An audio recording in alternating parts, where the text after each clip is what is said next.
야, 병원에서 연락 왔어. 내일 항암 안 되면 엄마 죽는다고. 너 미쳤어? 반지하 원룸 바닥에 앉아 문자를 읽었습니다.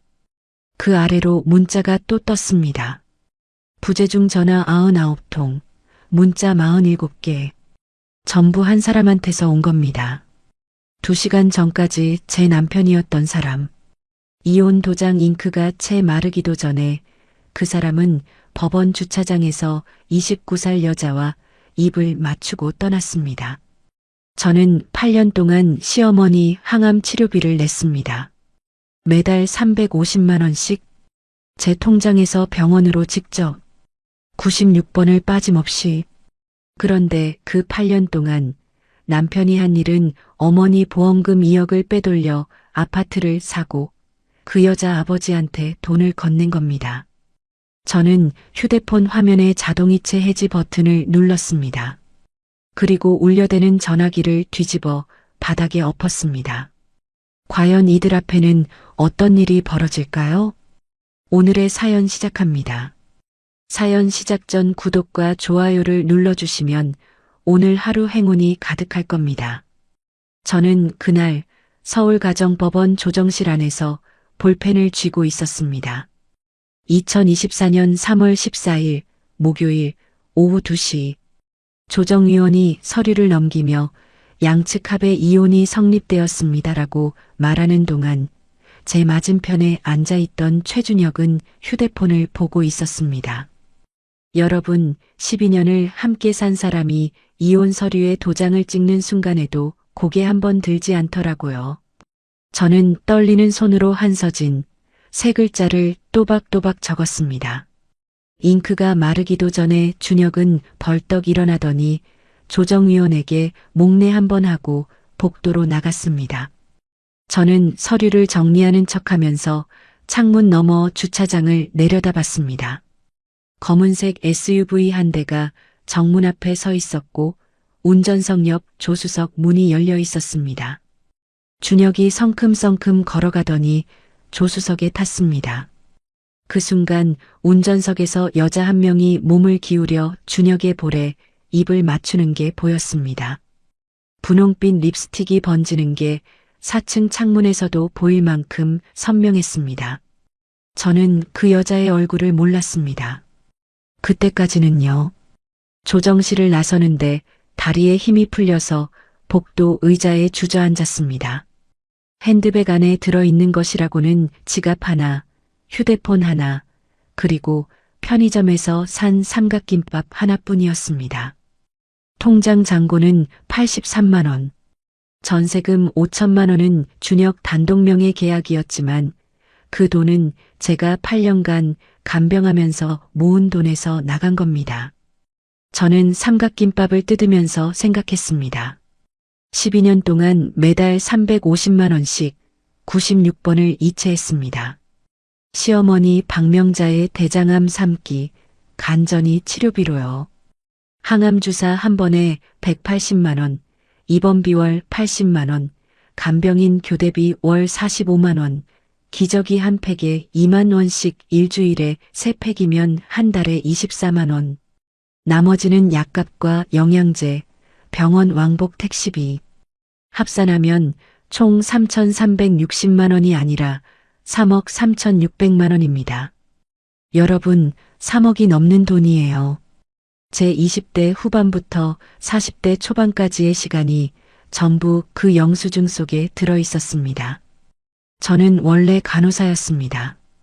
서울 소재 대학병원 외과 병동에서 3년 차까지 근무했고 결혼 후에도 1년은 더 다녔습니다. 그런데 시어머니가 쓰러지셨습니다. 대장암 3기 진단이 나오던 날 준혁은 저한테 이렇게 말했습니다. 서진아, 너 간호사잖아. 내가 맡으면 돈도 아끼고 엄마도 편하고 다 좋잖아. 저는 그 말을 듣고 사직서를 냈습니다. 여러분, 그때 제 나이가 34이었습니다. 간호사 면허는 유지했지만 경력은 거기서 끊겼습니다. 병원을 그만두고 나서 저는 시어머니 병실과 집을 오가는 생활을 시작했습니다. 새벽 5시에 일어나 죽을 끓이고 6시에 택시를 타고 병원에 가서 오전 항암 투여를 지켜보고 오후에는 시어머니의 구토를 받아내고 저녁에는 수액 교체 시간을 체크했습니다. 그 사이에 준혁이 한 일은 한 달에 한 번 병실에 들러서 엄마 좀 어때? 라고 묻는 것, 딱 그것뿐이었습니다. 그래도 저는 버텼습니다. 시어머니가 서진아, 내가 내 딸이다라고 말씀하실 때마다 제 선택이 틀리지 않았다고 믿었으니까요. 8년 동안 96번의 이체 내역, 144장의 간병 기록지, 23건의 진료 차트 복사본. 이게 제 20대와 30대의 전부였습니다. 그 시간 동안 준혁은 무엇을 했을까요? 저는 이혼 서류를 받고 나서야 알게 됐습니다. 법원을 나와 반지하 원룸으로 돌아가는 버스 안에서 휴대폰이 울렸습니다. 모르는 번호였습니다. 받았더니 여자 목소리가 들렸습니다. 한서진 맞죠? 저 윤채린이에요. 준혁 오빠한테 들었어요. 오늘 정리됐다고. 그동안 어머님 간병해 주셔서 감사하다고 전해달래요. 아, 진심이에요. 고생 많으셨죠? 저는 아무 말도 못했습니다. 목소리가 밝고 또렷했습니다. 29이라는 나이가 목소리에 그대로 묻어났습니다. 전화를 끊고 나서 손이 떨렸습니다. 분노가 아니었습니다. 정확히 말하면 제 12년이 감사하다는 한마디로 정산되는 순간을 겪은 거였습니다. 원룸에 도착하니 월세 35만 원짜리 반지하 방이었습니다. 보증금 500만 원, 부동산 중개비 45만 원, 통장에 남은 83만 원에서 이번 달 월세를 빼면 48만 원, 편의점 알바 시급 9,860원으로 주 5일 6시간씩 일하면 월 78만 원 남짓입니다. 저는 신발도 벗지 않고 방바닥에 주저앉아서 휴대폰 자동이체 내역을 열었습니다. 매월 15일 350만 원, 수신자 한양대학교 병원. 다음 이체 예정일은 3월 15일. 내일이었습니다. 저는 1분을 고민했습니다. 그리고 자동이체 해지 버튼을 눌렀습니다. 8년간 단 한 번도 빠지지 않았던 이체가 멈추는 순간 휴대폰 화면에 자동이체가 해지되었습니다라는 알림이 떴습니다. 죄책감이 올라왔지만 동시에 가슴 어딘가에서 숨통이 트이는 느낌이 들었습니다. 그날 밤 11시부터 준혁의 전화가 시작됐습니다. 첫 번째 전화를 무시했습니다. 두 번째도 세 번째도 문자가 쏟아졌습니다. 야, 병원에서 연락 왔어. 내일 항암제 비용 결제 안 되면 치료 중단된대. 너 미쳤어? 서진아, 엄마 죽으면 너 때문이야. 알아? 제발 전화 좀 받아. 이러다 진짜 큰일 나. 저는 그 문자들을 하나하나 스크린샷으로 저장했습니다. 99통의 부재중 전화, 47개의 문자. 저는 한 통도 받지 않았습니다. 그리고 다음 날 아침 병원 원무과에 전화를 걸어 한마디만 했습니다. 저 한서진입니다. 오늘부로 박명자 환자의 보호자 자격과 비용 결제 권한을 해제해 주세요. 원무과 직원이 잠시 침묵하더니 본인 확인 절차를 진행했고 해제가 완료됐습니다. 저는 전화를 끊고 나서 옷장 구석에 쌓아둔 박스를 열었습니다. 그 안에는 96장의 이체 확인서, 144장의 간병 기록지, 그리고 졸업앨범 한 권이 있었습니다. 졸업앨범 마지막 페이지에 빛바랜 메모가 붙어 있었습니다. 서진아, 내가 나한테 빌려준 등록금 230만 원 반드시 갚을게. 강도윤. 그 이름 석자가 눈에 들어오는 순간 저는 12년 만에 처음으로 계산을 시작했습니다. 여러분, 저는 버려진 아내가 아니었습니다. 3억 3,600만 원의 채권자였습니다. 이혼 다음 날 3월 15일 금요일 아침 9시. 저는 편의점 출근 전에 휴대폰을 열었습니다. 카카오톡 알림이 12개 쌓여 있었는데 전부 예전 직장 동료 이수경한테서 온 거였습니다. 첫 번째 메시지에 링크 하나가 붙어 있었고 그 아래 이수경이 이렇게 적어놨더라고요. 서진아, 이거 너 아니야? 지금 맘카페에서 난리 났어. 빨리 봐. 저는 링크를 눌렀습니다. 네이버 맘카페 살림의 여왕 게시판이었습니다. 제목이 이랬습니다. 시어머니 암 투병 중인데 며느리가 치료비 끊고 도망갔습니다. 조회수가 이미 4,200을 넘어가고 있었고 댓글이 347개 달려 있었습니다. 작성자 닉네임은 체린맘예비. 여러분, 그 이름을 보는 순간 심장이 멈추는 것 같았습니다. 게시글 내용은 이랬습니다. 남편 친구의 전 부인인데요. 시어머니가 대장암 3기로 항암 치료 중이에요. 그런데 이혼하자마자 치료비 자동이체를 끊어버렸대요. 병원에서 내일 항암 못한다고 연락이 왔는데 전화를 안 받는데요. 이런 사람이 간호사 출신이래요. 어떻게 사람이 이럴 수 있죠? 그 아래 제 얼굴 사진이 올라가 있었습니다. 결혼식 때 찍은 사진에서 준혁은 잘라내고 제 얼굴만 확대한 거였습니다. 댓글을 읽기 시작했습니다. 간호사가 환자 치료비를 끊어? 사람이 아니네. 시어머니한테 잘해주는 척하다가 이혼하니까 본색이 나왔구만. 이런 며느리는 이름이랑 얼굴 다 공개해야 됨. 남편이 불쌍하다. 엄마 치료비 때문에 얼마나 급하겠어. 347개 댓글 중에 제 편은 단 한 개도 없었습니다. 저는 화면을 내리다가 손가락이 떨려서 휴대폰을 떨어뜨렸습니다. 바닥에 떨어진 휴대폰 액정에 금이 하나 갔는데 그 금 사이로 댓글이 계속 올라오고 있었습니다. 편의점에 출근해서 카운터 앞에 섰는데 아무것도 할 수가 없었습니다. 삼각김밥 진열대를 채우다가 손에서 김밥이 미끄러져 바닥에 떨어졌고 점장이 쳐다보면서 한마디 했습니다. 서진 씨, 컨디션 안 좋으면 오늘 조퇴해요. 대신 시급은 빠지는 거 알죠? 저는 고개를 숙이고 계속 일했습니다. 6시간 근무, 시급 9,860원, 오늘 일당 59,160원. 이 돈을 놓칠 수 없었습니다. 통장 잔고 48만 원에서 다음 달 월세 35만 원을 빼면 13만 원이 남습니다. 13만 원으로 한 달을 살아야 합니다.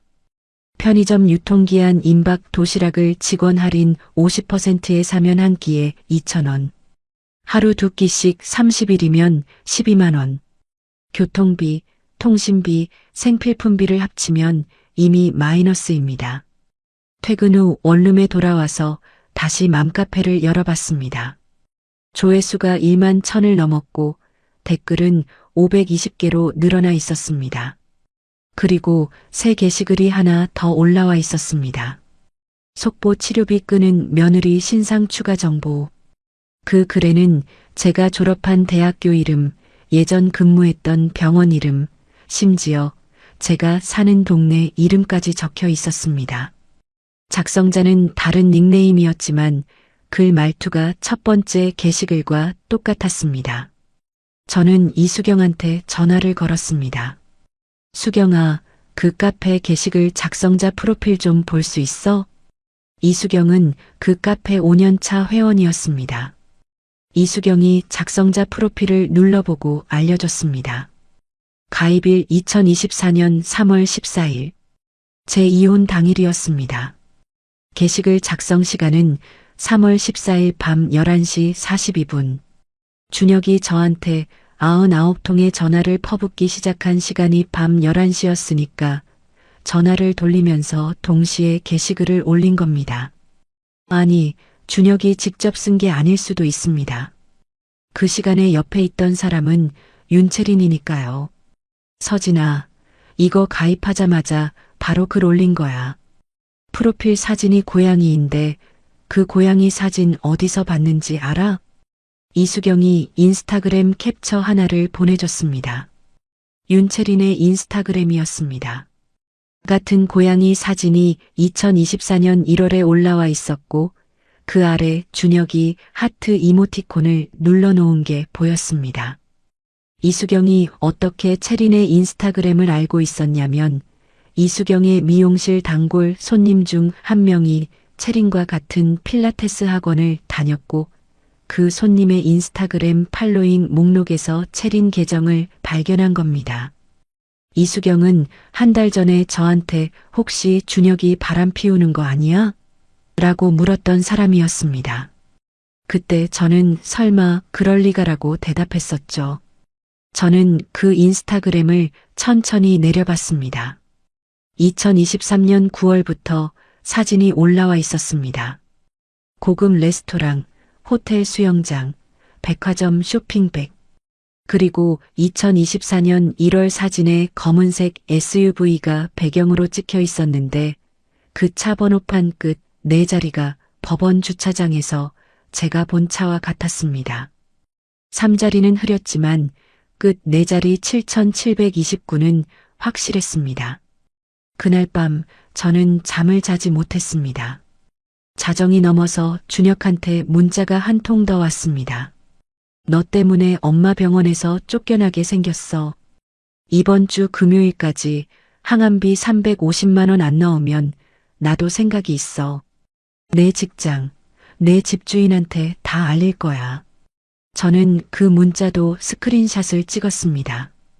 그리고 이수경이 보내준 인스타그램 캡처 14장 맘카페 게시글 캡처 6장, 준혁의 문자 47개 캡처, 부재중 전화 기록 99통 캡처를 전부 한 폴더에 모았습니다.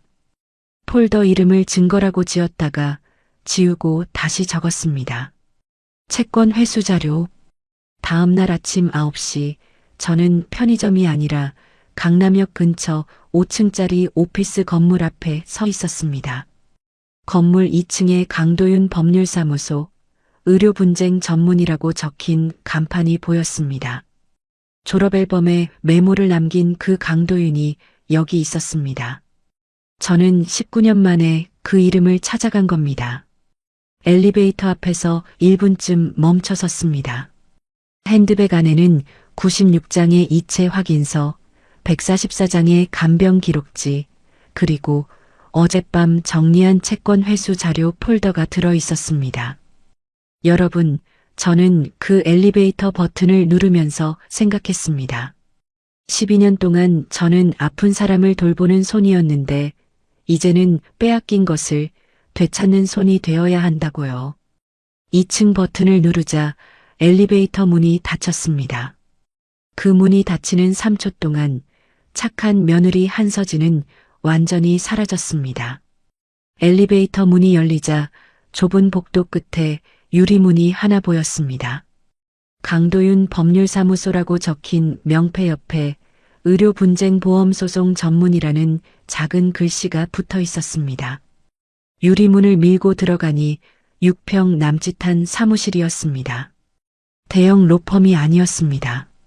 책상 2개, 서류 캐비닛 4개, 정수기 하나.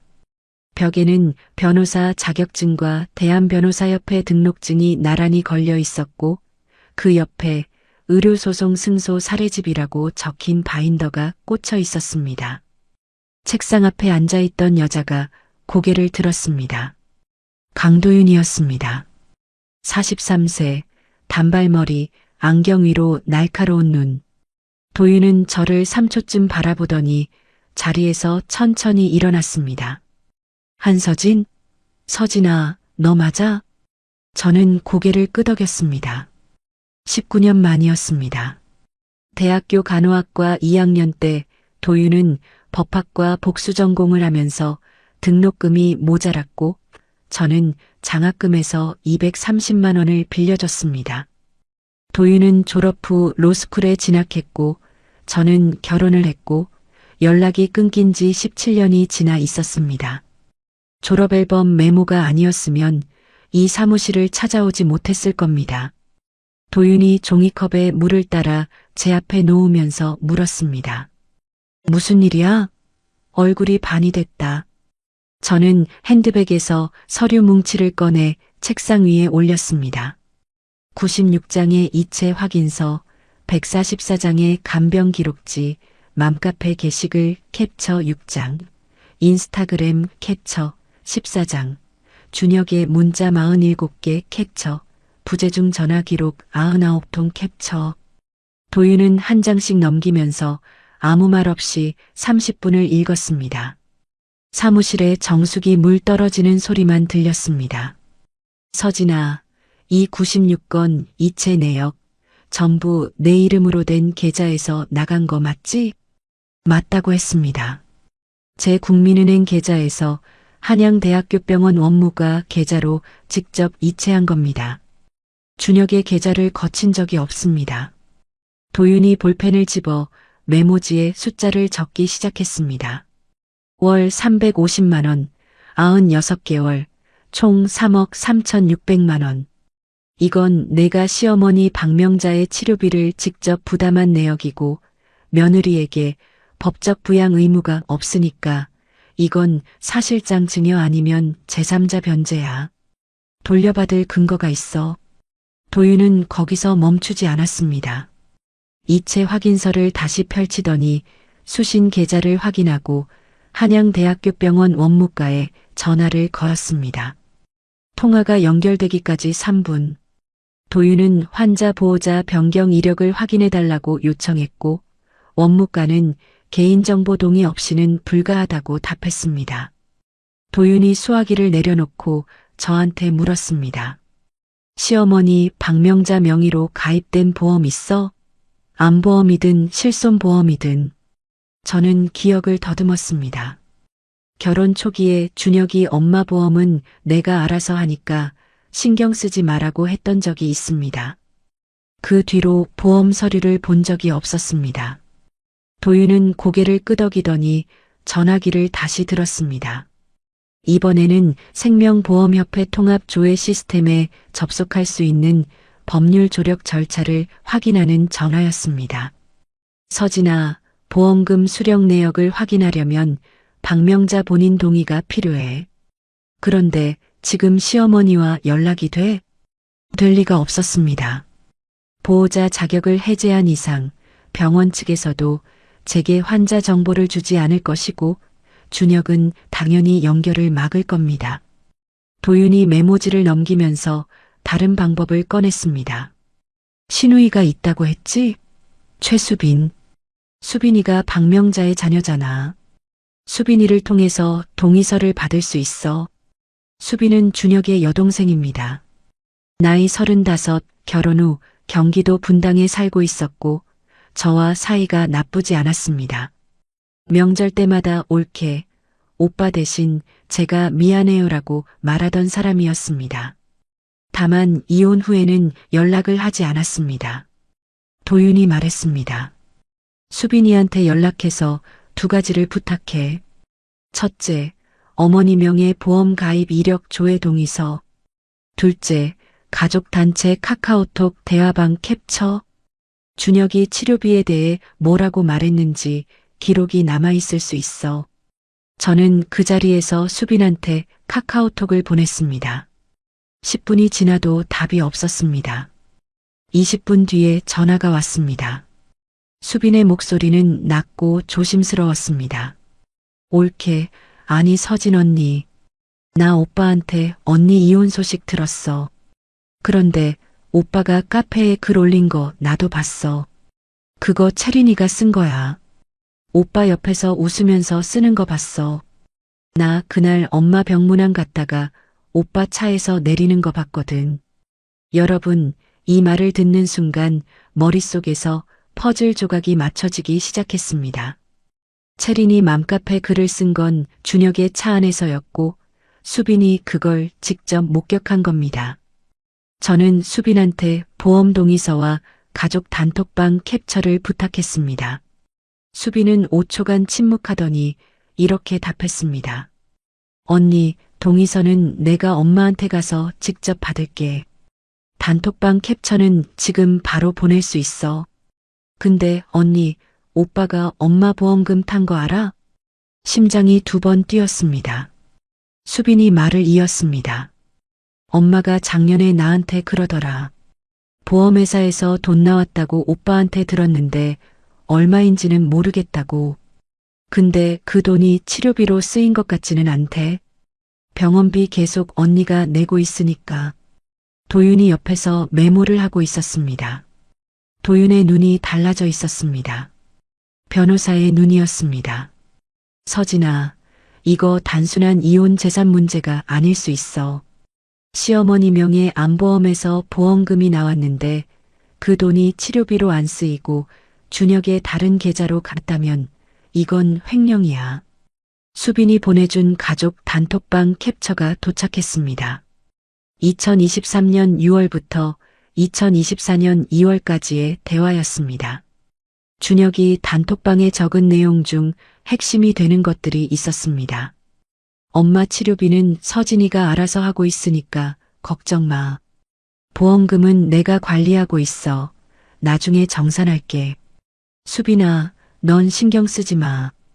다 처리하고 있어. 도윤은 이 캡처들을 한 장씩 출력하면서 날짜와 내용을 표로 정리하기 시작했습니다. 그날 오후 3시 도윤은 저한테 2가지를 정리해 줬습니다. 첫째, 민사소송 방향. 며느리에게 시부모 부양 의무가 없으므로 제가 지출한 3억 3,600만 원은 부당이득, 반환 또는 사무관리 비용 상환 청구가 가능하다. 둘째, 형사고발 방향. 시어머니 명의 암보험 보험금을 준혁이 개인 용도로 사용했다면 이는 횡령죄 또는 배임죄에 해당할 수 있다. 다만 보험금 정확한 금액과 사용처를 확인하려면 금융거래 추적이 필요하고 이를 위해 2사람의 도움이 더 필요하다고 했습니다. 내가 아는 회계사가 한 명 있어. 정태호. 법인 자금 추적 전문이야. 그리고 디지털 포렌식, 그러니까 컴퓨터나 휴대폰에 남아있는 전자 기록을 분석하는 전문가 한진우도 연결해 줄 수 있어. 태호는 돈의 흐름을 추적하고 진우는 채린이가 올린 게시글이 정말 채린이 것인지 전자적으로 확인할 수 있어. 저는 도윤을 바라보면서 물었습니다. 도윤아, 착수금은 얼마야? 도윤이 3초쯤 저를 바라보더니 서랍에서 서류 한 장을 꺼냈습니다. 위임 계약서였습니다. 착수금 란에 영원이라고 적혀 있었고 그 옆에 성공 보수 회수 금액의 10%라고 적혀 있었습니다. 서진아, 19년 전에 230만 원 빌려준 거 기억하지? 나 그거 아직 못 갚았어. 이자 붙이면 한참이야. 이건 그 빚의 이자라고 생각해. 저는 위임 계약서에 서명했습니다. 볼펜을 쥔 손이 어제 이혼장에 서명할 때보다 훨씬 단단했습니다. 도윤이 곧바로 전화기를 들었습니다. 첫 번째 전화는 회계사 정태호에게, 두 번째는 디지털 포렌식 전문가 한진우에게, 세 번째 전화는 가정법 전문 변호사 서하영에게였습니다. 여러분, 3월 15일 오후 4시 22분. 그 시각부터 저의 팀이 만들어졌습니다. 법률, 회계, 디지털 분석. 저 혼자서는 할 수 없는 일이었습니다. 하지만 19년 전에 빌려준 230만 원이 변호사 한 명을 데려왔고 그 변호사가 회계사와 포렌식 전문가를 데려왔습니다. 돈은 없었지만 96장의 영수증과 144장의 간병 기록지가 있었습니다. 그리고 그날 저녁 수빈한테 카카오톡이 하나 더 왔습니다. 언니, 엄마 보험 동의서 받았어. 내일 아침에 사무소로 가져갈게. 저는 휴대폰을 내려놓고 반지하 방 천장을 올려다봤습니다. 천장에 물 얼룩이 3개 있었습니다. 어제까지는 그 얼룩이 제 인생처럼 보였는데 오늘은 달라 보였습니다. 내일부터 진짜 싸움이 시작되는 겁니다. 3월 18일 월요일 오전 10시 강도윤 법률사무소에 4사람이 모였습니다. 도윤, 회계사 정태호, 가정법 전문 변호사 서하영, 그리고 저. 6평짜리 사무실 책상 위에 서류가 세 뭉치로 나뉘어 놓여 있었습니다. 첫 번째 뭉치는 수빈이 전날 가져온 박명자 명의 보험조회 동의서와 가족 단톡방 캡처 37장. 두 번째는 제가 정리한 96건의 이체 확인서와 144장의 간병 기록지 사본. 세 번째는 도윤이 주말 동안 정리한 법률 검토 메모 12페이지. 도윤이 첫 번째 서류를 펼쳤습니다. 수빈이 동의서를 들고 생명보험협회 통합조회 시스템에 전화 요청을 넣었고 그 결과가 팩스로 도착해 있었습니다. 박명자 명의로 가입된 보험은 두 건이었습니다. 첫째, 삼성생명 암보험 2011년 가입, 월 보험료 18만 7천 원, 진단금 1억 원. 둘째, 하나생명 실손의료보험 2013년 가입, 월 보험료 9만 2천 원, 암보험 진단금 1억 원은 2016년 8월에 지급 완료. 실손보험 보장 한도 누적 청구액은 1억 1,500만 원으로 2016년부터 2023년까지 7년간 분할 지급. 합산하면 총 2억 1,500만 원이었습니다. 여러분, 2억 1,500만 원입니다. 제가 8년 동안 매달 350만 원씩 96번을 이체한 총액이 3억 3,600만 원인데 그 기간 동안 보험에서 2억 1,500만 원이 나왔다는 뜻입니다. 그 돈이 치료비로 쓰였다면 제가 부담할 금액은 1억 2,100만 원이면 충분했습니다. 나머지 2억 1,500만 원은 어디로 간 겁니까? 정태호가 안경을 밀어 올리면서 팩스 서류의 수령 계좌란을 가리켰습니다. 수령 계좌를 보세요. 두 건 모두 같은 계좌입니다. 우리은행, 예금주 C&J 컴퍼니, C&J 컴퍼니. 저는 그 이름을 들어본 적이 없었습니다. 태호가 노트북을 열고 국세청 홈택스 사업자 등록 공개 정보를 조회했습니다. C&J 컴퍼니, 대표자 최준혁, 업종 부동산 임대업, 등록일 2016년 5월 3일. 시어머니가 암 진단을 받은 게 2016년 4월이었고 보험 진단금 1억 원이 지급된 게 2016년 8월이었습니다. 준혁은 어머니의 암 진단 한 달 뒤에 법인을 설립하고 3달 뒤에 보험금을 그 법인 계좌로 수령한 겁니다. 서아영 변호사가 메모를 하면서 물었습니다. 서진 씨, 이 회사에 대해서 남편한테 들은 적 있어요? 한 번도 없었습니다. 준혁은 직업을 프리랜서 컨설턴트라고 했고 명함에도 개인 이름만 적혀 있었습니다. 법인이 있다는 말을 한 적이 없습니다. 하영이 고개를 끄덕이면서 도윤을 봤습니다. 이거 전형적인 1인 법인 사적 유용 패턴이에요. 본인 돈이든 어머니 보험금이든 법인 계좌에 넣어놓고 법인 경비로 뺐으면 세금도 줄이고 나중에 추적도 어렵게 만드는 거죠. 태호가 노트북 화면을 돌려서 보여줬습니다. 국세청 공개 정보만으로는 법인 내부 거래 내역까지는 볼 수 없지만 등기부등본을 통해 이 법인이 소유하거나 임대한 부동산이 있는지 확인할 수 있다고 했습니다. 태호가 인터넷 등기소에 접속해서 C&J 컴퍼니 명의 부동산을 검색했습니다. 결과가 두 건 나왔습니다. 첫째, 경기도 용인시 수지구 아파트 84제곱미터 2019년 매입, 매매가 4억 2천만 원. 둘째, 서울 강남구 역삼동 오피스텔 33제곱미터 2022년 매입, 매매가 2억 8천만 원. 저는 그 화면을 보면서 숨이 막혔습니다.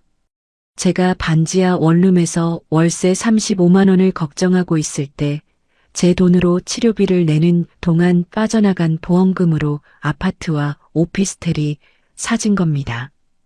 태호가 등기부등본에 을고 그러니까 대출과 담보 기록을 확인하면서 말했습니다. 용인 아파트는 근저당 설정이 하나 있는데 채권자가 개인이에요. 윤상철, 금액 1억 2천만 원. 윤상철, 윤채린의 아버지입니다. 도윤이 볼펜을 탁 내려놓았습니다. 정리하자. 시어머니 명의 보험금 2억 1,500만 원이 준혁의 1인 법인 계좌로 들어갔고 그 법인으로 부동산 2채를 매입했어. 그중 용인 아파트에 채린의 아버지 윤상철이 1억 2천만 원을 빌려준 형태로 근저당이 잡혀 있어. 이건 보험금 횡령의 법인 사정 유용, 거기에 상간녀 측과의 자금 연결까지 있는 거야. 하영이 법률 메모에 적고 있던 내용을 읽어줬습니다. 이혼 후 재산분할 청구 소멸시효는 2년이므로 2026년 3월까지 소송을 제기해야 한다. 현재 2024년 3월이니까 시간은 충분하지만 보험금 횡령건은 형사 공소시효가 5년이므로 2021년 이전 거래부는 시효가 임박해 있다. 빨리 움직여야 한다. 도윤이 저한테 물었습니다. 서진아, 시어머니한테 이 사실을 알려야 해. 보험금이 치료비로 안 쓰이고 준혁의 법인으로 갔다는 걸 시어머니 본인이 알아야 진술서를 쓸 수 있어. 수빈이한테 부탁해서 병실에서 만날 수 있겠어? 저는 수빈한테 전화를 걸었습니다. 수빈은 망설이다가 한 가지 조건을 걸었습니다. 언니, 엄마한테 충격 줄 수 있어. 내가 먼저 엄마 상태 확인하고 의사 선생님한테 면담 가능한지 물어볼게. 엄마 지금 3차 항암 중간이라 몸이 많이 약해져 있거든. 맞는 말이었습니다. 박명자는 대장암 3기에 간 전이까지 진행된 상태였고 3차 항암 치료가 중단되면 종양이 다시 커질 수 있다고 담당이가 말한 적이 있었습니다. 제가 치료비 이체를 끊은지 나흘째. 병원이 즉시 치료를 중단하지는 않겠지만 미수금이 쌓이면 다음 항암 스케줄에 영향이 갈 수 있습니다. 그 사이 태호는 법인 계좌의 자금 흐름을 더 정밀하게 추적하기 위해 필요한 절차를 설명했습니다. 민사소송을 제기하면서 법원에 금융거래정보 제출 명령을 신청할 수 있습니다. 그러면 C&J 컴퍼니 우리은행 계좌의 입출금 내역 전체를 받을 수 있어요. 거기서 보험금 2억 1,500만 원이 어디로 빠져나갔는지 한 건씩 추적하면 됩니다. 도윤이 화이트보드에 구조도를 그렸습니다. 맨 위에 박명자 보험금 2.15억, 그 아래 화살표로 C&J 컴퍼니 법인 계좌, 거기서 다시 세 갈래 화살표. 첫째, 용인 아파트 매입 4.2억 중 일부. 둘째, 역삼 오피스텔 매입 2.8억 중 일부. 셋째, 윤상철 근저당 1.2억. 화이트보드 한쪽에 빨간 글씨로 사용처 미상 추정 3,500만 원 이상이라고 적었습니다. 저는 그 화이트보드를 휴대폰으로 찍었습니다. 도윤이 말했습니다.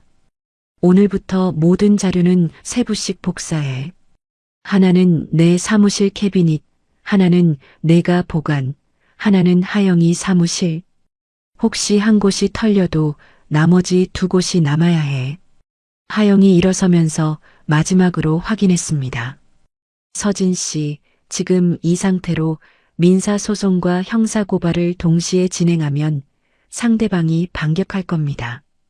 맘카페 글은 시작이에요. 준혁이 역으로 서진 씨를 협박이나 공갈로 고소할 가능성도 있어요. 각오가 되셨어요? 여러분, 저는 1초도 망설이지 않았습니다. 통장에 48만 원밖에 없고 반지하 원룸에서 유통기한 임박 도시락으로 끼니를 때우고 인터넷에 제 얼굴이 떠돌고 있는 상황이었습니다. 이보다 더 나빠질 게 없었습니다. 저는 고개를 끄덕였고 도윤은 화이트보드 맨 아래에 날짜를 적었습니다.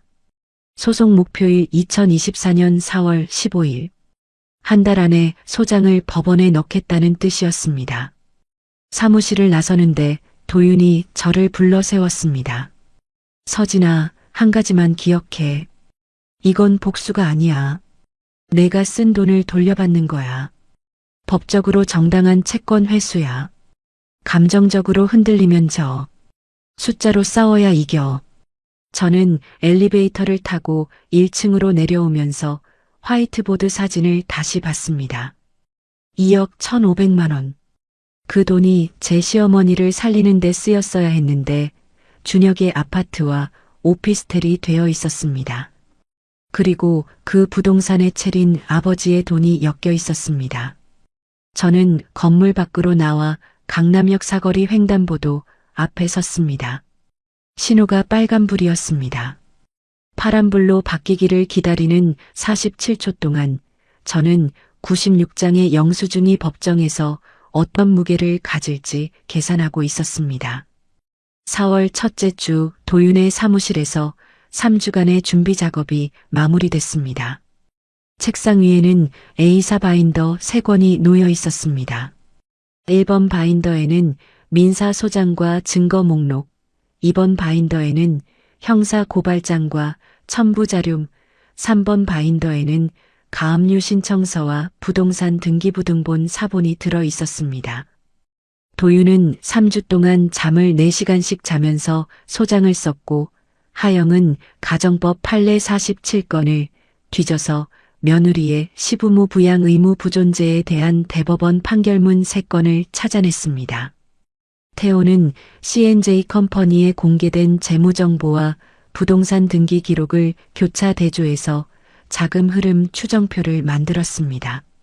4월 8일 월요일 오전 9시 30분 저는 도윤, 하영과 함께 서울중앙지방법원 민사접수창구 앞에 줄을 섰습니다. 9시 40분에 접수 순서가 왔고 도윤이 소장 3부와 증거 목록 일부를 창구에 제출했습니다. 소장의 청구 취지는 이랬습니다. 피고 최준혁은 원고 한서진에게 부당이득금 3억 3,600만 원 및 이에 대한 지연이자를 지급하라. 피고 최준혁은 박명자 명의 보험금 2억 1,500만 원을 법인 계좌로 수령하여 사적으로 유용하였으므로 해당 금원의 반환을 구한다. 접수 직원이 도장을 찍고 사건 번호를 부여했습니다. 2024갑 XXXXX 그 번호가 찍힌 접수증을 받아든 순간 저는 손바닥에 땀이 차 있다는 걸 알았습니다. 같은 날 오전 11시 도윤은 같은 법원 보전처분 창구에 가압류 신청서를 냈습니다. 대상은 2건, C&J 컴퍼니 명예 용인시 수지구 아파트 84제곱미터, 그리고 같은 법인 명예 역삼동 오피스텔 33제곱미터. 가압류 신청 사유는 채무자가 부동산을 제3자에게 처분하거나 담보를 추가 설정할 우려가 있으므로 보전의 필요성이 있다였습니다. 도윤이 말했습니다. 가압류가 걸리면 준혁은 이 부동산을 팔 수도 대출을 더 받을 수도 없어. 움직이지 못하게 발목을 잡는 거야. 오후 2시 법원을 나와서 서울 서초경찰서로 이동했습니다. 도윤과 저 두 사람이 지능범죄수사팀 민원실에 앉았습니다. 형사 고발장의 피고 발의는 최준혁, 죄명은 횡령 및 배임. 고발 내용의 핵심은 이랬습니다. 피고 발인 최준혁은 어머니 박명자 명의의 암보험 진단금 1억 원 및 실손보험 보장금 1억 1,500만 원, 합계 2억 1,500만 원을 본인이 대표로 있는 C&J 컴퍼니 법인 계좌로 수령한 뒤 해당 금원을 환자의 치료 목적이 아닌 부동산 매입 등 사적 용도로 사용하였다. 고발장에는 보험협회 조회 결과 법인 등기부등본, 부동산 등기부등본, 가족 단톡방 캡처 37장이 첨부됐습니다. 접수를 마치고 경찰서를 나오는데 오후 3시 47분이었습니다. 저는 편의점 오후 근무 시간에 늦어서 점장한테 전화를 걸었고 점장은 오늘 빠지면 내일부터 시간 줄일 수도 있어요 라고 말했습니다. 저는 알겠다고 답하고 전화를 끊었습니다. 시급 9,860원의 알바를 잃을 수 있는 상황이었지만 오늘은 그게 중요하지 않았습니다. 4월 10일 수요일 가압류 결정이 나왔습니다. 도윤의 예상보다 이틀 빨랐습니다. 법원 보전처분부가 신청 당일 기록을 검토하고 이틀 뒤에 가압류 결정문을 발부한 겁니다. 도윤이 전화로 알려줬습니다. 서진아, 가압류 결정 났어. 용인 아파트와 역삼 오피스텔 둘 다. 오늘 중으로 등기소에 촉탁 들어가니까 내일이면 등기부에 가압류가 찍혀. 4월 11일 목요일 인터넷 등기소에서 등기부등본을 다시 떼어봤습니다. 두 부동산 모두 갑구의 가압류, 채권자 한서진, 청구 금액 3억 3,600만 원이라는 기재가 올라가 있었습니다. 제 이름 세 글자가 준혁 소유의 부동산에 박혀 있는 걸 보는 순간, 여러분, 제 손이 떨렸는데 이번에는 분노가 아니라 다른 종류의 떨림이었습니다. 12년 동안 영수증만 쌓아왔던 사람이 처음으로 법의 힘을 빌린 순간이었습니다. 준혁이 가압류 사실을 안 건 그날 저녁이었을 겁니다. 등기부에 가압류가 찍히면 법인거래 은행에서 알림이 가고 부동산 담보대출이 있으면 은행에서도 연락이 옵니다. 4월 11일 밤 9시 12분 준혁한테 전화가 왔습니다. 저는 받지 않았습니다. 그러자 문자가 왔습니다. 너 나한테 소송 건 거야? 가압류? 미쳤어? 내가 뭘 어쨌다고? 저는 그 문자를 스크린샷 찍어서 도윤한테 보냈습니다. 도윤의 답은 짧았습니다. 응답하지 마. 다 기록으로 남겨. 그 뒤로 준혁의 문자가 11통 더 왔습니다. 처음에는 협박투였고 중간에는 회유투로 바뀌었고 마지막에는 사정하는 투가 됐습니다. 서진아, 우리 그래도 12년인데 이렇게까지 할 거야? 엄마가 이 사실 알면 충격받아. 너도 그거 원하는 거 아니잖아. 내가 잘못한 거 있으면 만나서 이야기하자. 소송은 취하해. 저는 12통의 문자를 전부 스크린샷으로 저장했습니다. 답장은 한 통도 하지 않았습니다. 그리고 4월 12일 금요일 아침 준혁의 전화기가 꺼졌습니다. 전화를 걸면 전원이 꺼져 있는 상태라는 안내 메시지만 나왔습니다. 도윤은 이 상황을 예상했다는 듯이 말했습니다. 도망치는 게 아니라 변호사를 구하러 간 거야. 이제 상대편도 법률 대리인을 세울 거고 다음 연락은 변호사를 통해 올 거야. 그 사이 다른 일이 진행되고 있었습니다. 디지털 포렌식 전문가 한진우가 맘카페 게시글의 작성자 추적 결과를 보내왔습니다. 진우는 게시글에 첨부된 제 결혼식 사진의 파일 속성을 분석했습니다. 사진 파일의 최종 수정 시각은 2024년 3월 14일 오후 11시 38분이었고 원본 사진의 촬영 기기 정보에는 아이폰 15 프로 맥스가 찍혀 있었습니다. 제 휴대폰은 갤럭시 A24이고 준혁의 휴대폰도 갤럭시 S23이었습니다. 아이폰 15 프로 맥스를 쓰는 사람은 채린이었습니다.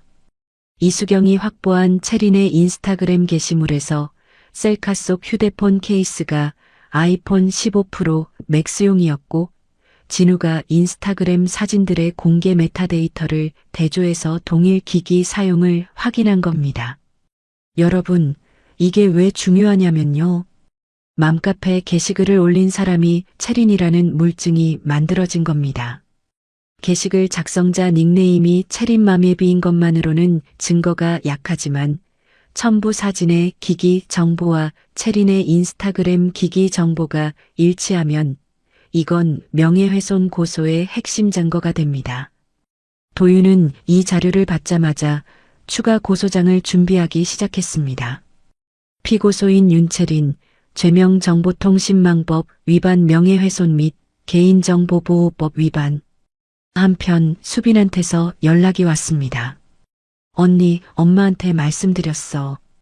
보험금이 오빠 회사로 갔다는 거. 엄마가 한참 동안 아무 말도 못 하시더니 내가 그 돈 준 적 없다. 보험금 나온 건 알았는데 준혁이가 치료비로 쓴다고 했다고 하셨어. 수빈은 병실에서 박명자의 이 말을 녹음하지는 못했지만 메모지에 시어머니가 한 말을 받아 적었고 그 자리에 간병인 정순이가 함께 있었다고 했습니다. 정순이는 제가 8년간 함께 교대 간병을 했던 60세 간병인으로 시어머니와 저 두 사람의 간병 생활을 가장 가까이에서 지켜본 증인이었습니다. 도윤이 이 소식을 듣고 즉시 두 가지를 지시했습니다. 첫째, 수빈과 정순이를 증인으로 확보하기 위한 진술서 작성 일정을 잡을 것. 둘째, 박명자 본인의 잡힐 진술서를 확보할 것. 진술서 내용은 보험금 수령 사실을 알았으나 치료비로 사용되는 줄 알았고 법인 계좌로 입금된 사실이나 부동산 매입에 사용된 사실은 몰랐다는 취지여야 한다고 했습니다. 수빈이 이 역할을 맡기로 했습니다. 다음 주 화요일 수빈이 병원에 가서 시어머니의 잡힐 진술서를 받아오기로 했습니다. 4월 12일 금요일 저녁 저는 반지하 원룸으로 돌아와 이번 주에 일어난 일을 정리했습니다. 월요일 소장 접수, 가압류 신청, 수요일 가압류 결정, 목요일 등기 완료, 준혁 문자 폭탄, 금요일 준혁 잠적, 채린 명예훼손 증거 확보, 시어머니 진술 확보 착수, 5일 만에 전세가 뒤집히고 있었습니다. 그런데 통장 잔고는 27만 원으로 줄어 있었습니다.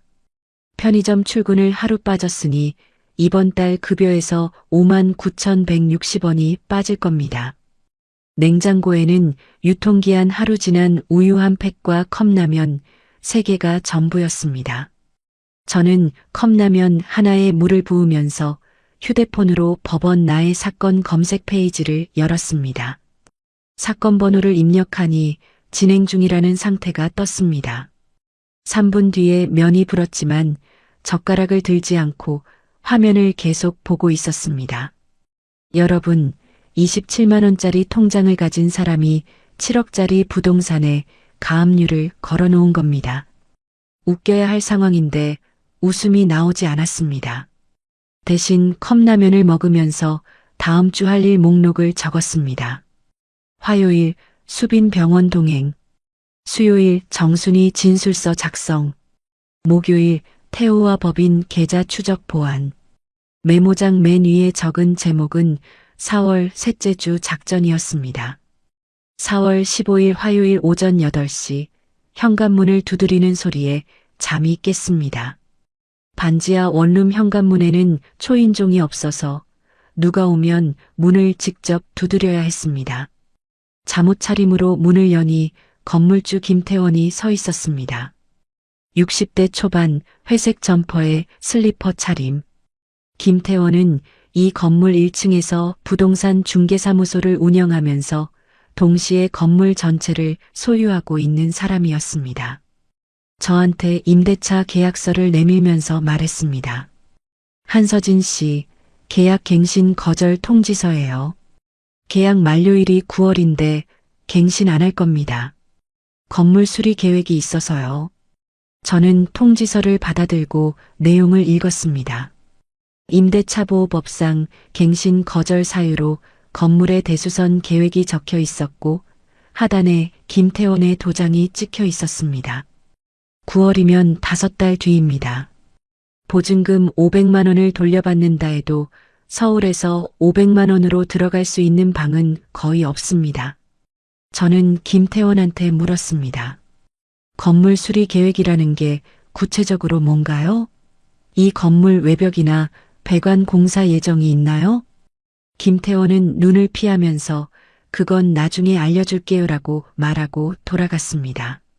저는 문을 닫고 휴대폰을 들어 도윤한테 통지서 사진을 찍어 보냈습니다.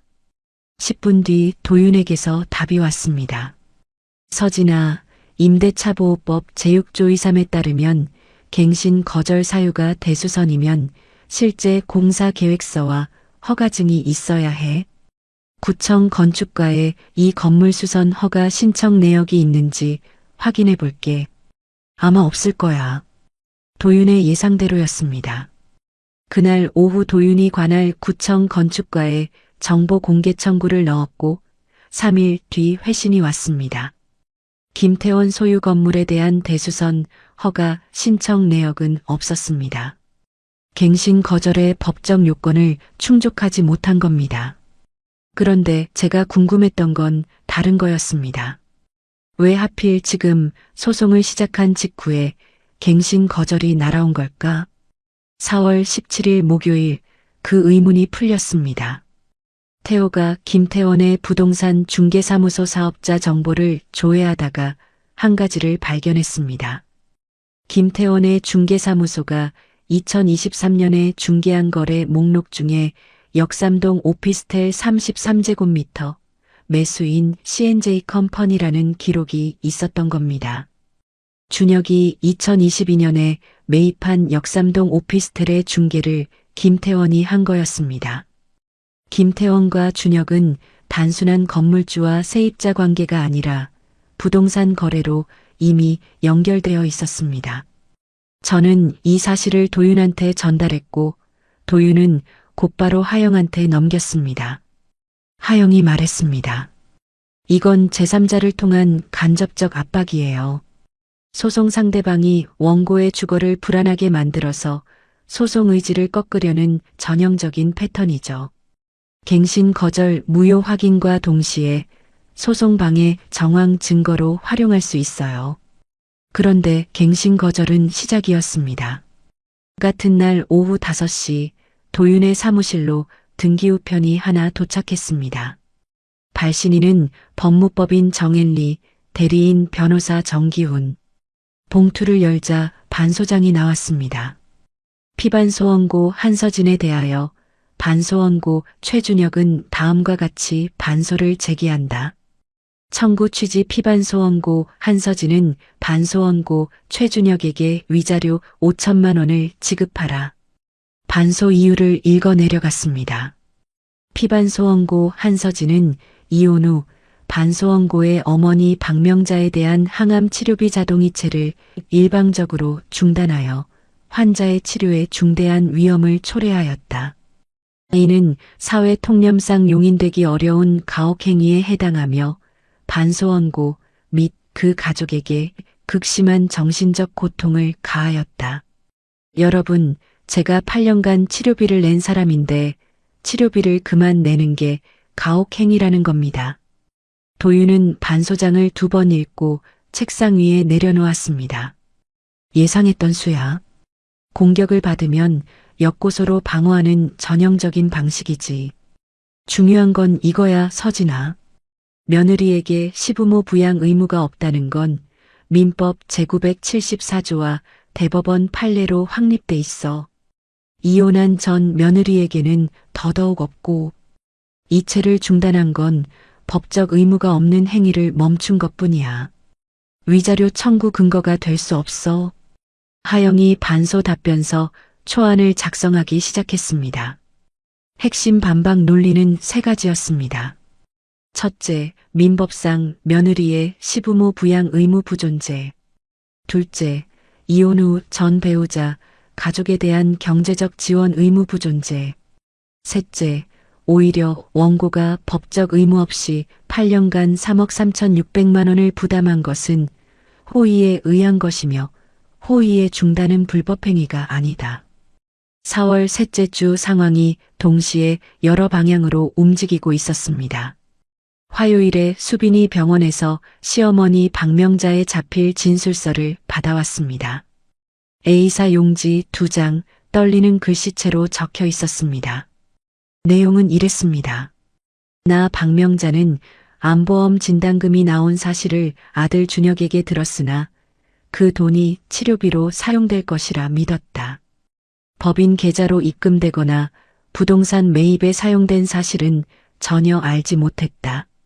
8년간 나의 치료비는 며느리 한서진이 매달 이체하여 부담하였고 이 사실은 간병인 정순이와 병동수 간호사 김주임도 알고 있다. 진술서 하단에 박명자의 서명과 날짜 그리고 수빈이 증인으로 서명했습니다. 수요일에는 정순이의 진술서를 받았습니다. 정순이는 한양대학교병원 5층 간병인 대기실에서 도윤을 만났고 40분간 면담 후 진술서에 서명했습니다. 진술 내용의 핵심은 이랬습니다. 한서진은 8년간 거의 매일 병원에 와서 환자를 돌봤고 치료비와 간병 비용을 본인 계좌에서 직접 납부했다. 최준혁은 월 12회 짧게 방문했으며 비용을 납부하는 것을 본 적이 없다. 목요일에는 또 다른 일이 벌어졌습니다.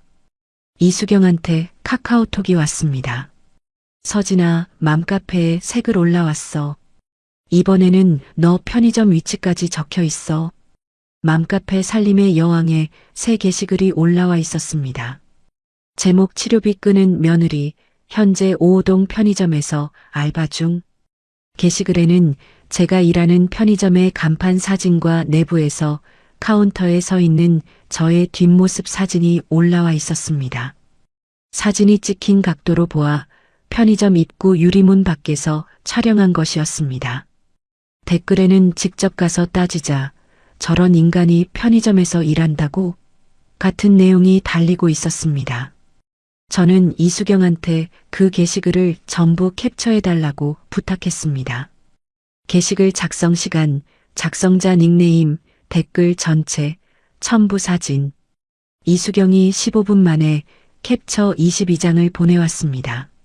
새 게시글의 작성자 닉네임은 나연인의 살림이었고 가입일은 2024년 4월 15일. 갱신 거절 통지서가 날아온 바로 그날이었습니다. 진우한테 이 캡처를 보냈습니다. 진우는 첨부된 편의점 사진 2장의 파일 속성을 분석했고 다음날 결과를 보내왔습니다.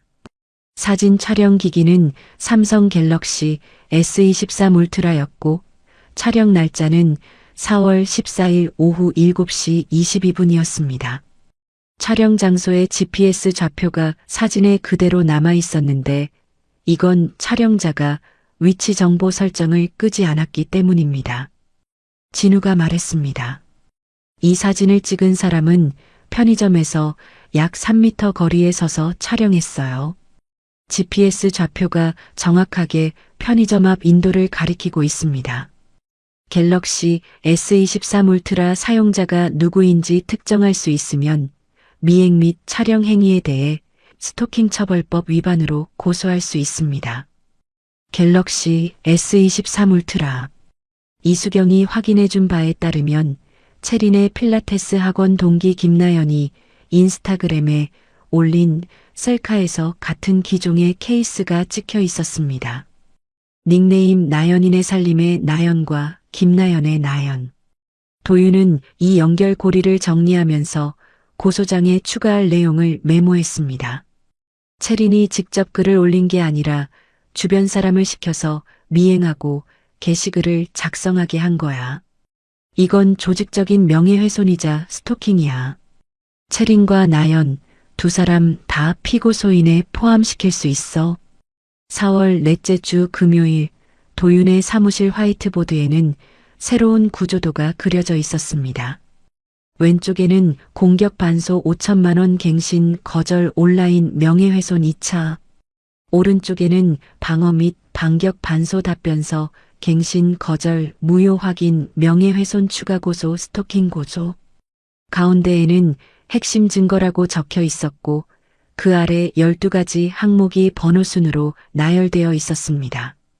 96건 이체 확인서, 144장 간병 기록지, 보험협회 조회 결과, 법인 등기부등본, 부동산 등기부등본 이건 가족 단톡방 캡처 37장, 맘카페 게시글 캡처 28장, 인스타그램 캡처 14장, 사진 파일 기기 분석 보고서, 이건 박명자 자필 진술서, 정순이 진술서, 문자부재 중 전화 기록 캡처. 저는 그 화이트보드를 한참 동안 서서 봤습니다.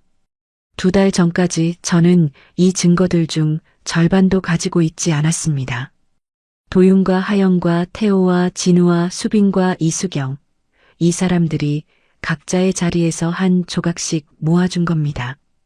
준혁 쪽은 반소와 갱신 거절과 맘카페 글이라는 세 방향에서 저를 압박하고 있었지만 저한테는 12가지 증거가 있었습니다. 도윤이 화이트보드 앞에 서서 마커를 들었습니다. 다음 주에 반소 답변서 제출하고 명예훼손 추가 고소장 접수한다. 그리고 태호가 법원에 신청한 금융거래정보 제출 명령이 곧 나올 거야. 그게 나오면 C&J 컴퍼니 계좌의 전체 입출금 내역을 볼 수 있어. 거기서 2억 1,500만 원이 정확히 어디로 갔는지 한 건씩 추적할 거야. 저는 사무실을 나와 버스를 탔습니다. 창밖으로 강남역 내거리가 지나갔습니다.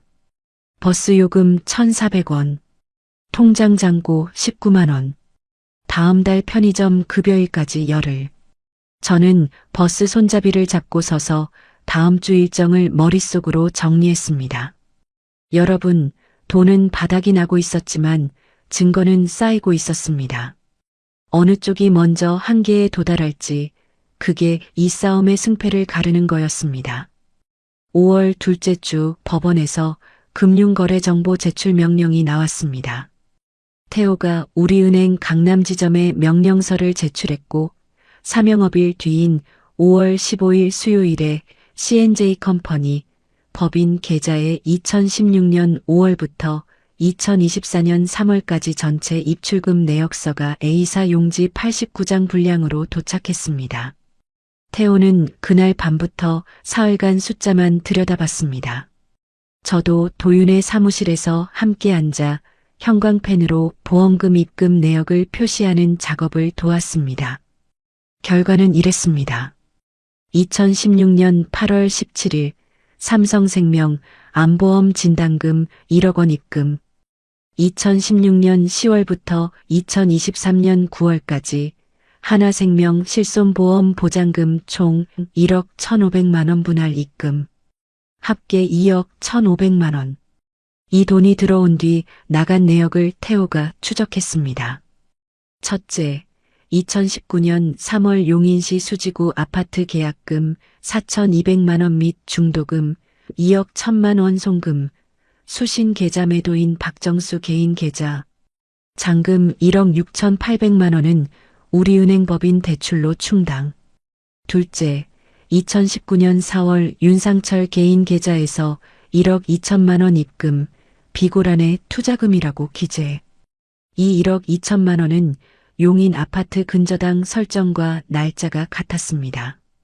셋째, 2022년 1월 역삼동 오피스텔 계약금 2,800만 원 송금, 나머지 2억 5,200만 원은 다시 법인 대출.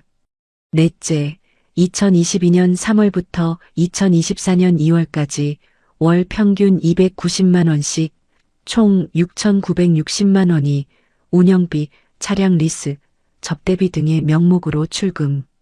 태호가 엑셀 파일을 A3 용지에 인쇄해서 도윤에게 건넸습니다. 자금 흐름도였습니다. 맨 위에 보험금 2억 1,500만 원, 중간에 법인 계좌, 아래로 네 갈래 화살표, 용인 아파트, 역삼 오피스텔, 윤상철 투자금, 개인 운영비. 도윤은 이 흐름도를 보면서 고개를 끄덕였습니다. 어머니 치료비로 쓰인 금액이 단 1원도 없어. 2억 1,500만 원 전액이 부동산과 개인 지출로 나갔어. 치료비는 8년 내내 서진이 개인 계좌에서 병원으로 직접 이체됐고 5월 20일 월요일 서울중앙지방법원 민사 제12부 법정 첫 번째 변론기일이 열렸습니다. 오전 10시 30분 저는 도윤, 하영과 함께 원고석에 앉았고 건너편 피고석에는 준혁과 법무법인 정엘리의 변호사 정기훈이 앉아 있었습니다. 2달 만에 준혁의 얼굴을 봤습니다. 양복을 입고 있었지만 얼굴에 살이 빠져 있었고 눈밑이 어두웠습니다. 준혁은 저를 한번 쳐다보더니 시선을 돌렸습니다. 재판장이 양측의 주장을 정리하라고 지시했습니다. 도윤이 먼저 일어섰습니다. 도윤의 손에는 A3 출력물이 들려 있었습니다. 도윤이 재판장에게 증거 제출을 요청했고 재판장이 허가하자 도윤은 준비해온 A3 출력물 12장을 법관석과 피고석에 한 부씩 배부했습니다. 첫 번째 장은 96건 이체 내역 요약표였습니다. 날짜, 금액, 수신 계좌가 한 줄씩 나열되어 있었고 맨 아래에 합계 3억 3,600만 원이 빨간 글씨로 적혀 있었습니다. 도윤이 말했습니다. 원고 한서진은 2016년 4월부터 2024년 3월까지 8년간 매월 350만 원씩 총 96회 합계 3억 3,600만 원을 피고의 어머니 박명자의 항암 치료비로 직접 납부했습니다. 이체는 원고 개인 계좌에서 한양대학교병원 원무과 계좌로 직접 이루어졌으며 피고의 계좌를 경유한 적이 없습니다. 두 번째 장은 보험금 수령 내역이었습니다. 삼성생명 1억 원, 하나생명 1억 1,500만 원, 합계 2억 1,500만 원, 수령계좌 C&J 컴퍼니. 세 번째 장은 C&J 컴퍼니 법인 등기부등본. 대표자 최준혁, 설립일 2016년 5월 3일. 네 번째 장부터 여섯 번째 장까지는 태호가 만든 자금 흐름도, 보험금이 법인 계좌에 들어온 날짜, 부동산 매입 대금이 나간 날짜, 윤상철 계좌로 이동한 금액, 개인 운영비로 출금된 내역이 시간순으로 정리되어 있었습니다. 일곱 번째 장은 용인 아파트 등기부등본이었고 여덟 번째 장은 역삼 오피스텔 등기부등본이었습니다. 아홉 번째 장은 박명자의 자필 진술서 사본, 열 번째 장은 정순이의 진술서 사본, 11번째 장은 가족 단톡방 캡처 중 핵심 대화 발췌본으로 준혁이 엄마 치료비는 서진이가 알아서 하고 있으니까 걱정 마, 보험금은 내가 관리하고 있어라고 적은 부분이 형광색으로 간조되어 있었습니다. 12번째 장은 맘카페 게시글과 편의점 미행 사진의 디지털 포렌식 분석 보고서였습니다. 재판장이 12장을 한 장씩 넘기면서 읽었습니다. 법정안이 조용했습니다. 종이 넘기는 소리만 들렸습니다. 재판장이 피고 측을 바라보며 말했습니다. 피고 측, 원고가 제출한 증거에 대해 인부를 밝혀주십시오. 피고 측 변호사 정기훈이 일어섰습니다. 정기훈은 A3 출력물을 넘기면서 30초쯤 침묵했습니다. 그리고 말했습니다. 재판장님, 피고 측은 이체 내역 96건의 존재 자체는 인정합니다.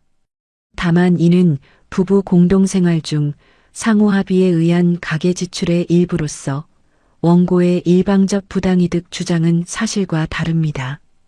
도윤이 즉시 반박했습니다. 재판장님, 피고와 원고는 이혼한 상태이며 해당 이체는 원고 단독명의 계좌에서 병원으로 직접 이루어졌습니다. 피고 측이 주장하는 상호 합의의 증거가 있습니까? 합의서, 각서 또는 피고가 치료비를 공동 부담했다는 이체 내역이 있습니까? 정기훈이 잠시 멈췄습니다. 현재 그 부분에 대한 자료는 추가 준비 중입니다. 도윤이 재판장을 향해 말했습니다. 원고 측은 피고가 치료비를 단 1원도 부담하지 않았음을 입증할 수 있습니다. 96건의 이체 전액이 원고 명의 계좌에서 출금되었으며 피고 명의 계좌에서 병원으로 이체된 내역은 0건입니다. 또한 피고는 어머니 명의 보험금 2억 1,500만 원을 본인 법인 계좌로 수령한 뒤 치료비가 아닌 부동산 매입과 개인 지출에 사용하였습니다. 이는 환자인 어머니의 동의 없이 이루어진 것으로 박명자 본인의 자필 진술서로 확인됩니다. 재판장이 준혁을 직접 받습니다. 피고 본인에게 묻겠습니다. C&J 컴퍼니 법인 계좌로 수령한 보험금 2억 1,500만 원의 사용처에 대해 설명할 수 있습니까? 준혁이 자리에서 일어섰습니다. 여러분, 저는 준혁의 손을 봤습니다. 양복 소매 아래로 보이는 손가락이 떨리고 있었습니다. 준혁이 입을 열었다가 다시 닫았습니다. 정기훈이 옆에서 뭔가를 속삭였고 준혁이 다시 말을 시작했습니다. 그 보험금은 어머니 치료 관련 비용과 법인 운영비로 사용했습니다. 도윤이 자금 흐름도를 가리키며 말했습니다. 재판장님, 법인 계좌 입출금 내역서 89장을 확인한 결과 보험금이 입금된 이후 병원이나 의료기관으로 송금된 내역은 단 한 건도 없습니다. 피고가 말하는 치료 관련 비용의 구체적 내역을 제시해 주시기 바랍니다. 준혁은 대답하지 못했습니다. 5초, 10초, 15초. 법정의 침묵이 길어졌습니다. 재판장이 기록을 넘기면서 말했습니다. 피고 측은 다음 변론기일까지 보험금 사용처에 대한 구체적 소명 자료를 제출하십시오. 그리고 반소 청구에 대해서도 양측 주장을 정리해 오시기 바랍니다. 재판장이 이어서 반소건을 다뤘습니다. 하영이 일어나 반소 답변서의 핵심을 구두로 설명했습니다. 반소 원고 최준혁은 원고의 치료비 이체 중단이 가혹행위라고 주장하지만 민법 제974조에 따라 며느리에게는 시부모에 대한 부양 의무가 없으며 이혼 후에는 더더욱 존재하지 않습니다. 법적 의무가 없는 행위를 중단한 것은 불법 행위가 아닙니다. 오히려 반소 원고는 어머니 명의 보험금 2억 1,500만 원을 수령하고도 치료비에 사용하지 않았으므로 어머니의 치료 위험을 초래한 책임은 반소 원고 본인에게 있습니다. 재판장이 고개를 끄덕이면서 양측의 다음 변론 기일을 6월 10일로 지정한다고 고지했습니다. 법정을 나서는데 준혁과 복도에서 마주쳤습니다. 준혁의 변호사 정기훈이 옆에 서 있었고 정기훈이 준혁의 팔을 잡아 저쪽으로 이끌었습니다. 준혁은 저를 한 번 봤습니다. 12년 결혼 생활 동안 한 번도 본 적 없는 표정이었습니다. 두려움이었습니다. 법원 로비를 나오면서 도윤이 말했습니다. 준혁 측 변호사가 다음 기일까지 보험금 사용처 소명 자료를 내야 하는데 낼 수가 없을 거야. 치료비로 쓴 내역이 없으니까. 법인 계좌 전체가 우리 손에 있어. 준혁이 어떤 숫자를 갖다 붙여도 우리 자료랑 안 맞으면 끝이야. 하영이 덧붙였습니다. 형사 쪽도 움직이고 있어요. 서초경찰서 지능범죄수사팀에서 고발 접수 후 보험금 횡령 건으로 준혁한테 출석 요구서를 보냈대요. 경찰 조사가 시작되면 법인 계좌 외에 개인 계좌까지 추적 범위가 넓어질 수 있어요. 저는 법원 앞 벤치에 앉아서 핸드백 안에 봉투를 열었습니다. 오늘 아침 편의점 점장한테 받은 4월분 급여 명세서, 근무시간 96시간, 세전 94만 6,560원, 세후 수령액 약 85만 원. 이번 달은 하루 결근이 없었으므로 풀 근무였습니다. 월세 35만 원, 통신비 3만 원, 교통비 4만 원, 식비 12만 원, 남는 돈 31만 원. 여전히 빠듯했지만 법정에서 준혁이 입을 열지 못한 그 15초의 침묵이 31만 원보다 무거웠습니다. 도윤이 벤치 옆에 서서 햇빛을 올려다보면서 말했습니다. 서진아, 다음 기일에 끝장을 내자. 보험금 흐름, 반소 기각, 명예훼손 추가 증거. 세 개를 한꺼번에 들이밀면 상대가 합의로 나올 수밖에 없어. 저는 고개를 끄덕이고 벤치에서 일어났습니다. 법원 정문을 나서면서 뒤를 돌아봤습니다. 2달 전에 이 건물 4층 조정실에서 이혼장에 서명했을 때는 이 건물이 제 인생의 끝이라고 생각했습니다.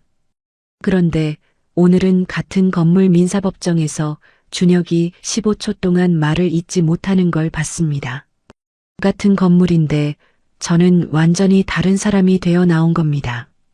6월 첫째 주 두 번째 변론 기일을 열흘 앞두고 준혁 측에서 먼저 연락이 왔습니다. 정기훈 변호사가 도윤에게 전화를 걸어 합의 의사를 타진한 겁니다. 도윤이 통화 내용을 정리해서 저한테 알려줬습니다. 정기훈이 이렇게 말했어. 의뢰인 최준혁이 원만한 합의를 희망한다. 합의 조건을 협의하고 싶다. 내가 물었지. 합의 조건 제시하라고. 정기훈이 제시한 금액은 5천만 원. 전세금 반환 포함해서. 여러분, 제가 8년간 쓴 돈이 3억 3,600만 원이고 보험금 횡령 금액이 2억 1,500만 원이고 전세금이 5천만 원인데 전부 합쳐서 5천만 원에 끝내자는 소리였습니다. 저는 도윤한테 물었습니다. 도윤아, 우리가 받아야 할 금액이 얼마라고 생각해? 도윤이 메모지를 꺼냈습니다. 지난 2달간 하영, 태우와 함께 산정한 청구 금액 구조를 읽어줬습니다. 첫째, 전세금 원금 반환 5천만 원. 이 돈은 제 계좌에서 나간 것이므로 반환 의무가 명확했습니다. 둘째, 치료비 부당이득 반환. 3억 3,600만 원 전액을 청구하되 현실적으로 법원이 인정하는 범위를 고려하면 보험금으로 충당됐어야 할 2억 1,500만 원가의 차액인 1억 2,100만 원이 원고 순수 부담분이고 이중 법원 판결 예상 인용률 6,070%를 적용하면 약 7천만 원에서 8,500만 원 사이.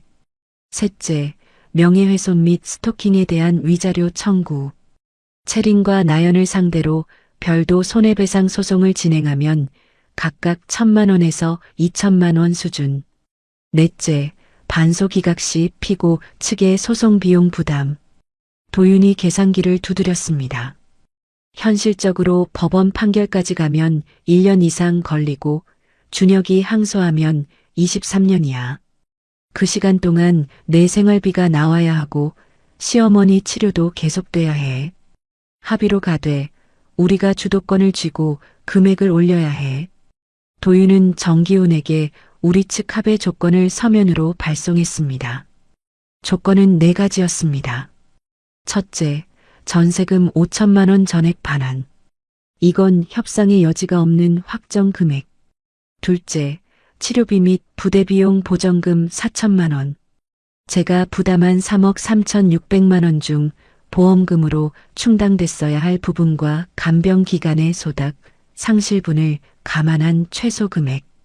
셋째, 시어머니 박명자의 향후 치료비를 위한 의료비 전용 신탁 설치. 보험금 2억 1,500만 원 중 법인 계좌에 남아있는 잔액과 부동산 처분 대금의 일부를 신탁에 넣고 병원 치료비로만 사용 가능하도록 법원 감독하에 운영. 넷째, 윤채린의 명예훼손 및 스토킹 건에 대한 합의금 2천만 원과 공개 사과문 게시. 합산하면 현금 수령분이 1억 1천만 원이고 의료비 신탁은 별도였습니다. 도윤이 말했습니다. 준혁이 이 조건을 수용하면 형사고발은 합의 이행 확인 후 취하할 수 있어. 이건 당근이야. 형사 쪽이 살아있으면 준혁은 전과자가 돼. 부동산 임대업을 하는 사람한테 횡령 전과는 치명적이지. 6월 3일 화요일 정기훈에게서 회신이 왔습니다. 준혁 측의 수정 제안은 이랬습니다. 전세금 5천만 원은 수용. 치료비 보전금은 4천만 원에서 2,500만 원으로 감액 요청. 의료비 신탁은 원칙적으로 수용하되 신탁 금액 협의 필요. 채린건 합의금 2천만 원은 과도하므로 1,000만 원과 비공개 사과로 대체 요청. 도윤과 하영과 저 세 사람이 사무실에서 1시간 동안 논의했습니다. 하영이 먼저 의견을 냈습니다. 치료비 보전금 2,500만 원은 받아들이기 어려워요. 이 금액이 줄어들면 서진 씨의 실질 회수액이 너무 낮아져요. 8년간 3억 3,600만 원을 쓴 사람이 7,500만 원만 받는 셈이거든요. 최소 3,500만 원은 확보해야 해요. 도윤이 동의했습니다. 채린건도 양보하면 안 돼. 맘카페 게시글 2건, 편의점 미행 사진, 스토킹 정황까지 있는데 1,000만 원은 낮아. 1,500만 원의 공개 사과문 게시로 맞서자 저는 두 사람의 의견을 듣고 결정했습니다. 치료비 보전금 3,500만 원, 체린 합의금 1,500만 원과 맘카페 공개 사과문 게시. 나머지는 원안 유지. 합산 현금 수령분 1억 원.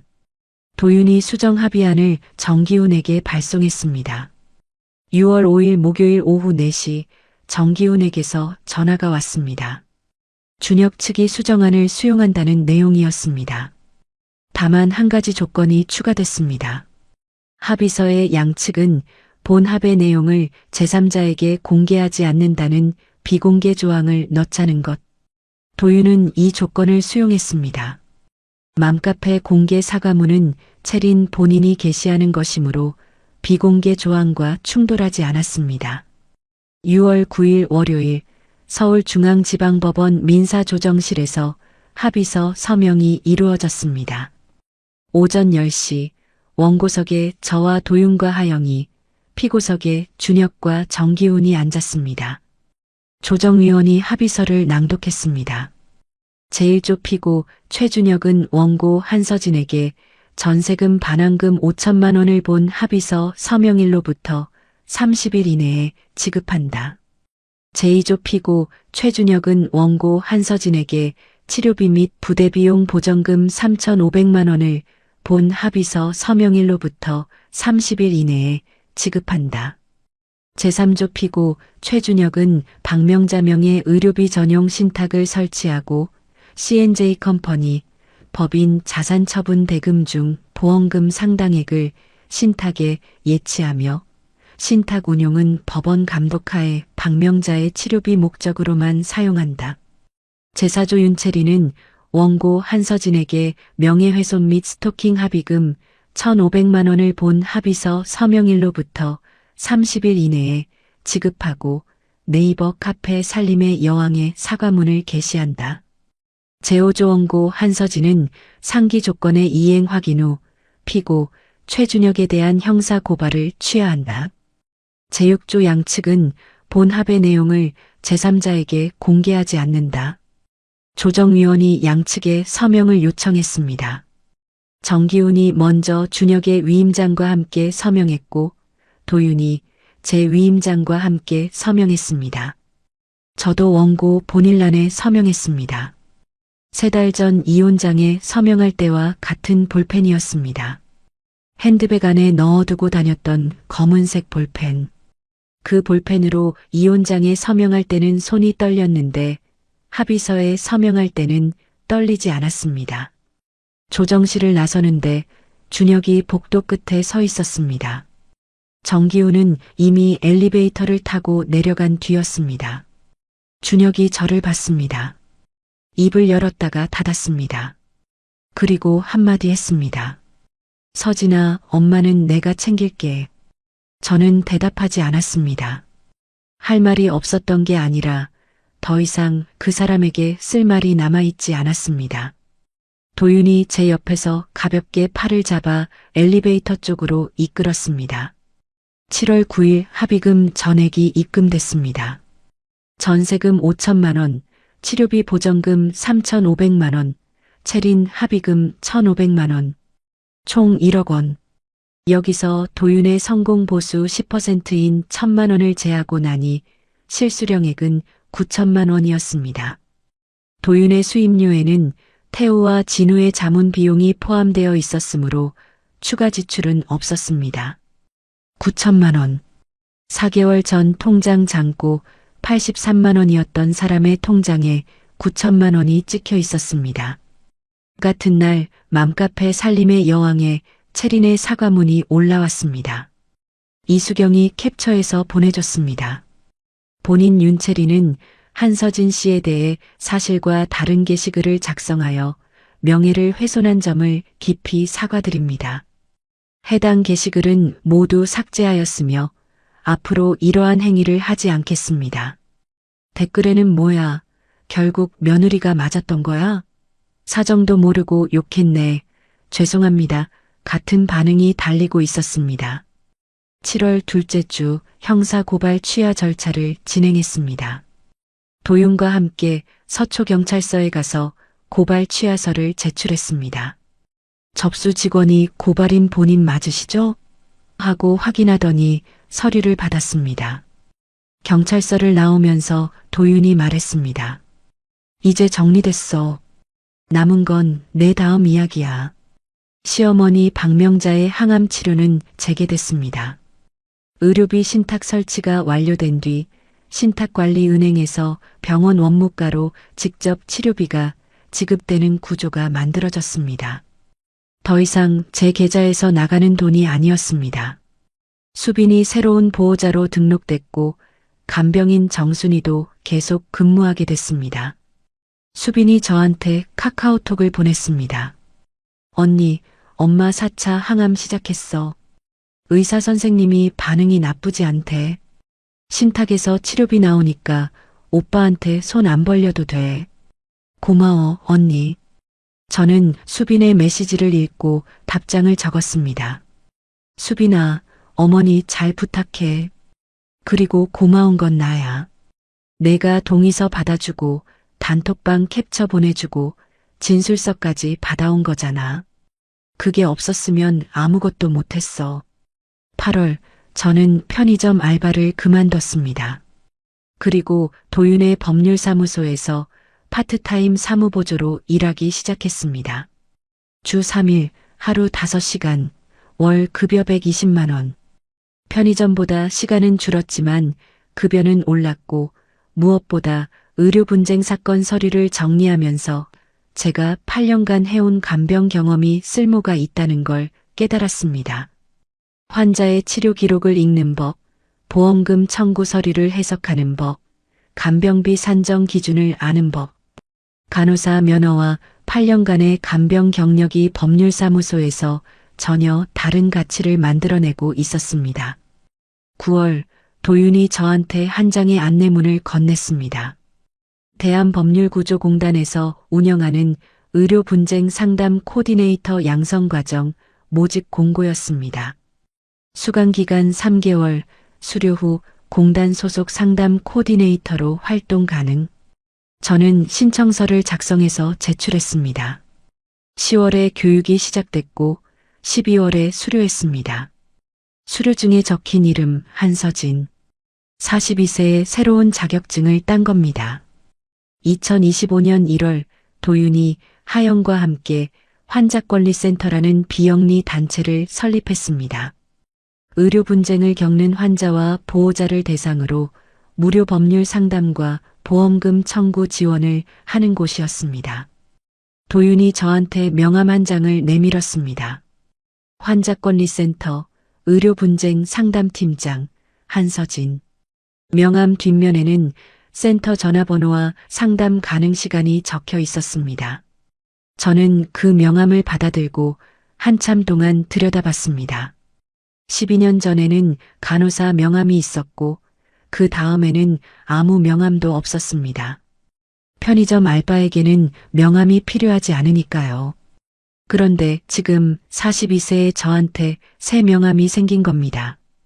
환자권리센터 상담팀장.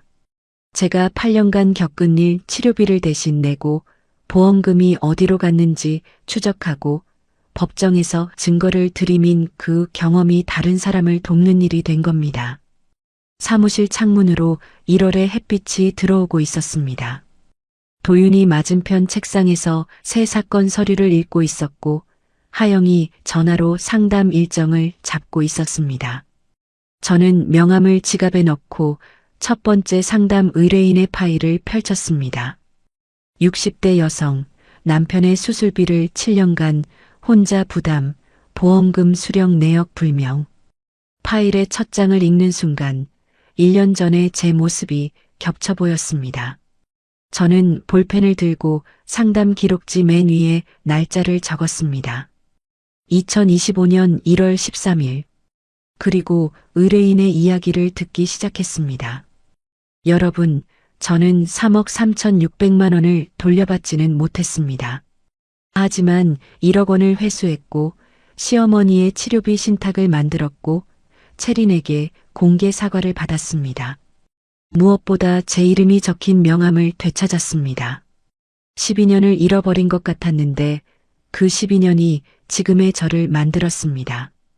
간병한 8년이 없었으면 치료 기록을 읽을 줄 몰랐을 거고 법정에 선 4개월이 없었으면 증거를 정리하는 법을 몰랐을 겁니다. 잃어버린 시간은 없었습니다. 전부 제 안에 쌓여 있었습니다.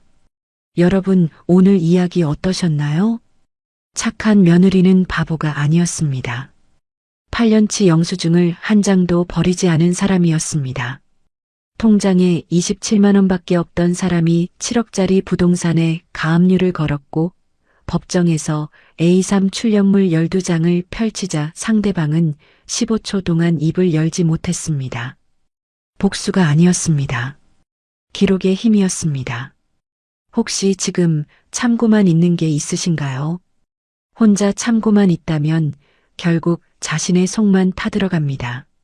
이야기를 끝까지 들어주신 분이 계시다면 잘 들었다고 댓글 하나만 남겨주세요. 감사합니다.